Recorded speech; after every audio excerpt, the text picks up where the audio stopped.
Hello and welcome to Running the Table, the podcast where we run through everything on the table in the world of sports. And it's time for more NFL draft content, specifically positional breakdowns. We've done the quarterbacks. Now it's time to break down the guys who run the ball and catch the ball sometimes, the running backs. We got a couple good ones and some sleepers who we think can make an impact in the league that may not be drafted right away. But Tim, are you ready to go, good sir? Let's run it. Let's do it. Quick, easy, to the point. We're just going to hop right in with our first running back, Michigan State's Kenneth Walker. Now, the thing about Kenneth Walker is that he burst onto the scene last year with over 1,600 yards on the ground. He has fantastic speed, running a 4.38 40-yard dash. He has excellent contact balance, and he is a broken tackle machine, especially in the open field. He just bounces off guys and makes guys miss. He's built really low to the ground, and he hits the hole with purpose and just drives through. His impressive change of direction ability just makes him bounce off tacklers. Another thing is that he's an elite run blocker, so that really helps when he's not carrying the football. The one thing about him is that he has limited experience in the passing game. He has 19 career collegiate receptions. Doesn't mean he can't, make an impact in the passing game. He's got a lot to work on if he's going to have a decent effect at the next level. Yeah, it just doesn't mean he didn't really show it at Michigan State. And then his pass blocking ability is absolutely non-existent at times. So, for those two negatives that Kenneth Walker provides, he's looking like a legit 3-down back in this league and is number 1 or 2 on most running back ranking lists. Yeah, for me, I've got him slotting in at number 2. I got Breece Hall just barely edging him out. But yeah, and that's my Kenneth Walker. Yeah, he's very sturdy, quick, explosive back. He's done a very good job at making defenders miss. His footwork ability to get to the outside makes him very multidimensional. He'll run between the tackles. He'll run outside wherever he can find that room. And he's definitely sort of like a create something out of nothing back. He kind of just finds his space wherever he can get it. His yards after contact are very impressive for a running back of his size, standing at only 5'9" tall. But he's very compact, and I think that'll help him continue to break tackles even at the next level, even with guys that are bigger, maybe not quite as good as in college. But another thing that I think that speaks really to his favor, he had only 1 fumble on 276 touches this past season. So he's very sure-handed. And he's a guy that you can hand the ball off to and not really worry about fumbling too much. In terms of weaknesses, you mentioned things like his pass protection hasn't been particularly good, but that can always be taught and improved upon. And a little bit, sometimes a little knock on him, he's not a particularly fluid runner. He's a bit jerky in his change of direction, where it's kind of, he'll just immediately sort of bounce all over the place. And he can be a little chaos first, where he's like a little too quick to jump off of like the designed play, and he'll just immediately start trying to bounce everywhere instead of following his blocks. But that can go for you and against you given the situation. But overall, very talented running back, and he should find use on quite a few NFL teams, depending on which one that he might end up with. Yeah, and just on that last point a little bit more, just like tending to ad lib, off of the designed run. Sometimes you just have to run to daylight, so he can use that as an advantage. But there are some coaches definitely makes a lot of plays just kind of out of nowhere. There are some coaches in the league that are going to be sticklers about that and stick to the design run, hit the hole that you're, the way it's meant to be run, and just don't ad lib. But that can be an advantage and a disadvantage. I want to go back to the height, standing at 5'9", but he's 212 pounds. And like I said before, he's built low to the ground, and he uses his frame, his 5'9" frame, not as a disadvantage where, you maybe want your running back to stand at about 6 feet tall or around there. He's a little bit shorter, but he uses that to his advantage because he kind of just slips through the holes wherever he goes. So Kenneth Walker III, there is a potential for a very good running back wherever he goes. And the next guy that we got is Tim, your number 1 ranked running back, Breece Hall of Iowa State. So he is your complete two-way back. He is excellent in both the pass and the run game, and Iowa State used him as such. He's a very patient runner. He has pretty good ball carrier vision. He stands out for his ability to break tackles and make plays in the open field. So once he gets to that second level, he's able to make plays with about the best of them. The physical metrics on Breece Hall are off the charts. He has a sub 4.40, a over 40-inch vertical, and a 10.5-foot broad jump, which ranked around 3rd in the running backs in the combine. he doesn't really have one trait that stands out or above the rest, but he's a good all around running back. He was a workhorse at Iowa State for the 3 years that he was there, and he definitely has the skill set to be a 3-down NFL back and make an impact in both the pass and the run game and be a true two-way back for whichever offense wants him. Yeah, 100%. One of the reasons why I like Breece Hall so much and why he's slotted at number one for me is like he's that speedy, shifty, every down back who can break away given that space, but also he runs between the tackles well and makes his own running lanes when nothing really opens up. We talked about his patience. He's very patient, but also explosive once he finds that hole. So he can be kind very of think dangerous. like prime Le'Veon Bell. That was my exact comparison, is watching him play looked very similar to like those first 5 seasons in my mind of what we saw at a Le'Veon Bell, but that does kind of bring me towards one of like his slight knocks, is the fact that I think he might need a relatively good offensive line in the NFL to be able to set up some of those opportunities. And when that doesn't quite happen, we found that Breece Hall can be a little indecisive in like trying to wait around to find that hole, and he can get caught up either in the middle there between the tackles, or he'll just try bouncing around and finding something and get tackled for a loss. But other than that, I mean, he's got decent size along with that speed. You talk about breaking tackles. He's got the ability to play at a lot of different parts of the game, a lot of different parts of the field. So he can be a very good back for whoever gets him. There's just obviously definitely a couple of things he can work on, but that's what those coaches are for at the next level. Mm-hmm. And a good offensive line solves a lot of issues at the NFL level, whether it's, If you you got know, it. yeah, quarterback, running back, a good offensive line hides a lot of, underlying problems, and a bad offensive line sort of creates and or amplifies them. So, I mean, any running back in the right situation will be allowed to flourish. Of course. It just matters where Breece Hall stands. So after that, on the running backs list, we have Texas A&M's Isaiah Spiller. And the defining characteristic of Isaiah Spiller is that he is tough in between the tackles and fights for all the tough yardage. He is your typical ground and pound running back. He's able to grind out the yards behind those blockers, going downhill. And as soon as he takes the handoff, he's making guys miss. He's making cuts. And at his size, being 6 foot, even 217 pounds, he's able to find the creases in the defense that you really wouldn't expect him to make. Just being elusive and, finding the holes. That ball carrier vision is a strength of Isaiah Spiller's. He has very capable hands that can make tough catches out of the backfield. So he's proven to make some plays there. The one concern about Isaiah Spiller that we see is the breakaway speed and the explosiveness. The long speed in the open field leaves a lot to be desired. He's fantastic in the first level when he's hitting the hole and getting behind those blockers.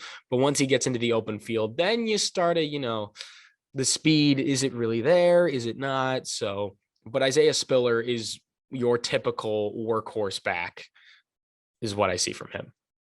Yeah, and I mean, there's a lot of good things to see from Isaiah Spiller. You talk about his size at 6 foot 217.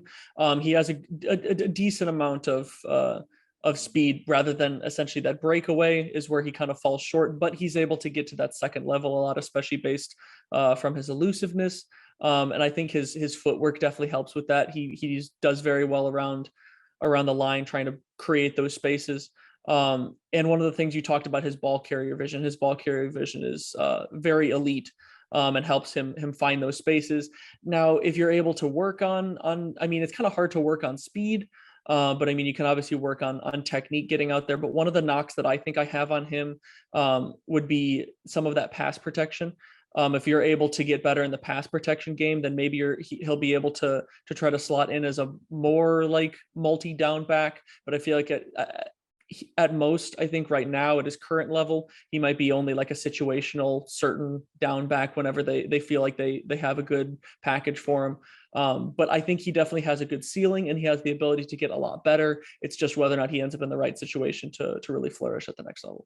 Yeah, when I look at Isaiah Spiller, I really think he can be the thunder to another running back's lightning. So, yeah.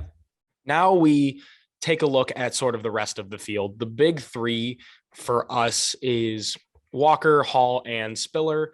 So now we go to the RB4 on my list, James Cook. of Georgia, Dalvin Cook's younger brother. And the reason why I have him this high is not because of his ability as a running back. If we were just grading, these guys as a running back, James Cook would not slot as high as he does. But Multifaceted. we're ranking the draft prospects. And as a prospect, there are so many interesting possibilities for James Cook. He as a runner to start, he is calm, cool, collected. He's efficient in space and he's very athletic, kind of like his brother. He explodes through the second level on big plays. He's not a big time contact balance type of guy. He doesn't quite have Dalvin's speed. It's kind of there, but not really. But where it gets interesting for James Cook is when you look at Georgia, Zamir White was the main ball carrier on that team, but James Cook has a special skill set where they couldn't keep him off the field. And he was used a lot as a receiver on jet sweeps, almost more than a running back. And in this developing age where you see guys like Deebo Samuel that are turning into, quote unquote, wide backs, it opens up a lot of interesting possibilities for whoever drafts James Cook. Yeah, he really does have a lot of uses. He's very versatile. And like, if you look at the two of them, comparing him and his brother, like the scouting reports are very similar. They both got around the same size, explosiveness, vision that his brother has and whatnot. He's a bit lighter. He's like that 15 pounds lighter in weight. Yeah, and he stands at 5'11", of, 199, where Dalvin yeah. Cook is tad bit bigger. But I think I think that can always be fixed. Once you get into the NFL, these guys especially bulk working up. at those strength and conditioning guys, absolutely. But I think that also speaks a little bit more to the differences in their styles. When you look at James Cook, you look at that passing game. It's similar but different. Yeah, and you look at that breakaway speed. I like his combination of patience and instincts as a runner. Like you said, there's still a lot to be sort of worked on in that field. But his role as a pass catcher is what makes it very interesting because it makes him a very valuable tool to be that complementary back for a team that already has sort of like a solidified number one. And I would say my biggest general knock on him is you talked about that strength being like a little bit there. I am personally of the opinion that he's a little bit worse in that aspect. He really can get knocked off his feet a lot, especially going through like running between the tackles. So as a runner, that's probably his biggest problem, which they can hope to get to work on and get better, build his strength, get that balance better, center of gravity lower. But that's one of the things that I think he struggles with the most as a runner. And I think he can improve a lot if he manages to fix some of that. But being as versatile as he is makes him a very interesting pickup for whatever team decides to go for him. Yeah, it's going to be interesting to see who gets him and how they use him. But we got one more running back to very quickly go through. Before we wrap this video up, we're going to look at Notre Dame's Kyren Williams. And the reason for this is because we have some differing opinions, right? There are a lot of things that I like about Kyren Williams. I have him as my RB5 in this draft, right below James Cook. You, not so much. So for me, when I look at Kyren Williams, he catches ankles. His open field elusiveness is a problem for defense. He's an elite contact balance guy. He absorbs and bounces off tacklers. He was used into both pass and run games, so Notre Dame used him as a two-way guy. And he is by far, when I look at him, the best pass blocker in this draft. But why I get why you don't like him is where Spiller, like the top end speed, was kind of a concern. Kyren Williams does not have that speed to turn the corner against guys at the next level. It's just not there as an elite running back. And we've pointed to the minor fumble problem that he has in conversations outside of this. 8 fumbles in the past 2 years, where he kind of cleaned it up a little bit more in 2021. In 2020, he had 5 fumbles. In 2021, he got a little bit better with 3, but that's still like a minor red flag that teams are going to look at when looking at Kyren Williams.